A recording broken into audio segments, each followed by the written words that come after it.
Φίλες και φίλοι, ένας σπουδαίος Γάλλος πολιτικός και διπλωμάτης είχε πει κάποτε ότι για να είναι ένας άνθρωπος χρήσιμος για τον τόπο του, πρέπει να είναι ένας άνθρωπος του καιρού του. Οι εσωκομματικές εκλογές στις 23 Νοεμβρίου είναι μια ευκαιρία ανανέωσης για τη Μεγάλη Φιλελεύθερη Παράταξη. Μια ευκαιρία να βγουν μπροστά άνθρωποι που αντιλαμβάνονται τις μεγάλες προκλήσεις της εποχής μας, όπως η τεχνητή νοημοσύνη και η κλιματική αλλαγή, αλλά που γνωρίζουν και τα τοπικά ζητήματα. Άνθρωποι που μπορούν να λειτουργήσουν ως γέφυρα ανάμεσα στην τοπική κοινωνία και την παράταξη. Άνθρωποι που είναι πραγματικά άνθρωποι του καιρού τους.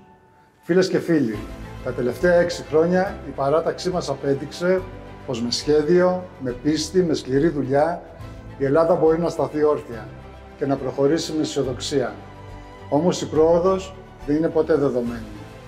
Θέλει συνέπεια και συνέχεια. Θέλει ανθρώπους που νοιάζονται. Γι' αυτό πιστεύω βαθιά στην ανανέωση των τοπικών μας οργανώσεων. Φίλες και φίλοι, στις 23 Νοεμβρίου έχουμε να δώσουμε έναν ακόμα σημαντικό αγώνα. Και από αυτόν τον αγώνα δεν περισσεύει κανείς. Εύχομαι να είστε όλες και όλοι καλά και να παραμένετε σταθερά άνθρωποι του καιρού σας. Σας ευχαριστώ.